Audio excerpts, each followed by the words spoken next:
开年2025年第一件移民圈的大新闻是什么？上海著名的财团某知名的老千全家族7口人移民加拿大。你不信的话，你可以去到各个平台上去搜啊。这个家族在上海非常有名，是个红顶商人啊。现在他们全家7口人移民加拿大了。2025年一开年，网上就传出消息，说有中国首富家族、红顶商人之称的荣氏家族已经全部移民加拿大。因为荣氏家族在中共政治圈中的特殊地位，这一消息立刻引发关注。而这次消息之所以被曝光，居然是因为一段看似不起眼的搬家视频。画面当中，在上海一栋5层的独栋豪宅内，工人们正在打包家具，这些家具看起来相当的贵重，有人猜测可能是古董。有消息称，这是荣氏家族雇佣了运输公司打包珍贵家具运往加拿大。而爆出该新闻的人来自于一家远洋的运输机构，其实本来是这个机构用于宣传自己的，但是对于市场形成了一个很大的这样一个震撼。那么说到荣氏家族这个名字，在中国政商圈中可谓是大名鼎鼎。家族奠基人荣毅仁被称为是红色资本家，在中共建政初期，他主动放弃了家族庞大的生意，换来了政治支持和商业资源。他创立的中信集团一度是大陆金融界的龙头企业。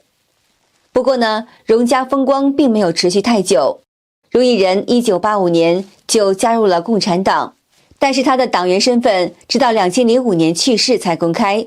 他去世时留下一封遗言，直言中共失去信念，背叛人民。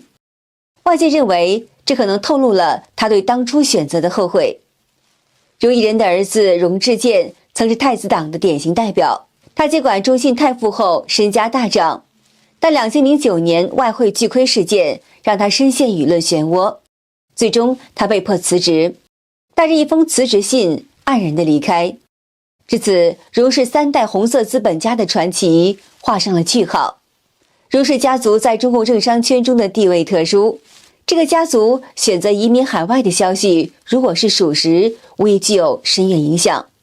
1月6号，网银号陆小虎的一篇文章指出，这些依附于权力体系的企业家，随着改革的倒退，可能越来越难在政治与经济之间找到平衡，最终成为政策变化的受害者。此外呢，荣氏家族一直很注重国际化事业，移民海外或许是他们为了规避国内风险，保证家族长远发展的一项重要策略。文章中称，一个知名家族的离场可能会给其他企业家和资本家带来警示，削弱信心，甚至可能导致更广泛的资本外流和人才的流失。近年以来，越来越多中国富人不断被捕出，通过买房移民、资产转移等方式逃离中国。又有一大批有钱人跑了。根据某网站的数据显示，2024年大约有15000多名中国富豪选择了移居海外，是今年流失富豪最多的国家，比23年还多了2000多人。有机构做过调查，国内超过60%的富豪都有移民的倾向，资产过亿的群体更为明显，他们大多都青睐美国、新加坡和迪拜。虽然很多富豪的生意还在国内，但是人已经完成了国际转化，财富资产都转移到国外。上海的有钱人正在疯狂的跑路啊，你知道吗？具体的有多疯啊？世贸滨江花园挂牌量239套，创8年历史最高。仁恒滨江花园和和平城挂牌量也超过了90套，历史上绝无仅有，是数年最高的。中原两湾城也突破了200套，国际绿都城、血湖天地、荣昌滨江1号院这些业主都在出货。这些房子如果成功卖掉，都能买下周边的一个小国了。从科技大佬到商界精英，他们的移民消息虽然大多低调，却在网络上频频引发热议。你认真观察就会发现，当下有这样一种现象，有越来越多的富豪都选择离开本土，甚至举家全体移民。有人说是为了追求财富增值，还有人说是为了规避某种风险。但无论如何，就在当下，甚至此时此刻，还有很多富豪要么是刚办理好移民手续，要么就是正在办理移民的路上。为什么我们那么多企业家，我们的民营企业、我们的工厂、我们的私企这些老板纷纷都在外逃？因为没有任何安全感的。我就说一个数吧，就是以亿为单位的，就1个亿以上，不用太多。你一查一个出事，只要这企业家他赚了1个亿，营收超过1个亿的，一查一定有问题。所以你要知道，这些人啊，他们经过10几年甚至几十年的打拼，我们不说他的财富留不留得住，能不能够富过3代，只要你一查他，只要他在国内，随时都有可能锒铛入狱。如果是你，你会不会走？我们现在要的不是这些政策，要的是这些政策你给我之后，你能不能够持续的去保证我的安全？那么多有钱人为什么移民到日本、美国？为什么？我这里不是不想说，是不能说，说完以后又仅自己可见。现在是真话不让说，假话不敢说，你懂了吧？最近刷到好多有钱人都移民啊什么的，放以前的话，我高低整他两句。现在的话，我也想去。为什么呢？咱可以质疑有钱人的道德，咱不能怀疑有钱人的眼光。如今，不仅是在中国的富人在加速外逃，随着美国当选总统宣布上任以后对中国的商品将征收高达60%的关税，一些外国企业也开始大幅缩减在华投资，甚至直接撤出了中国的市场。外资正在加速撤离中国，美国强生位于中国的多个产品线开始裁员了，最少裁员20%，赔偿是 N+3。80年代初就进入中国市场，在中国医疗市场深耕40年的美国百特医疗也要退出中国市场。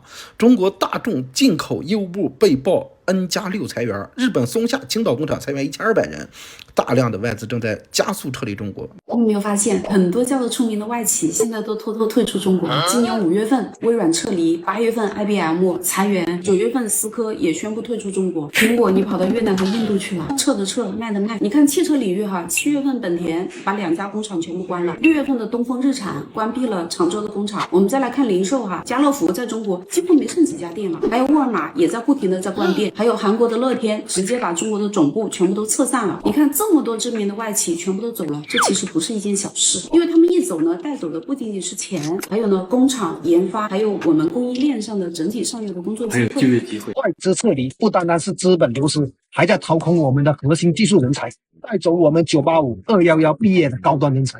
对于国家来说，绝对是一笔不小的损失。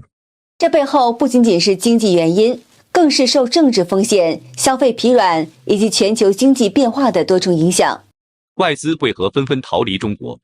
这3点是最主要的原因：一、政治风险、反间谍法和惩治台独意见等各类法案的出台，让外资们认为在中国投资可能面临的政治风险越来越大；二、消费下降，近年来国内的经济下滑，消费也随之下降。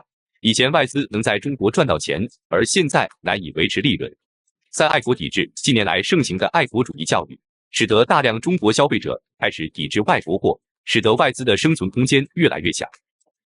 战略国际研究中心经济与国际商务问题副研究员蒂伯特·德纳米尔对美国之音表示，外企缩减在华投资，除了对美国关税的担忧，也是受到中国国内负面经济因素的影响。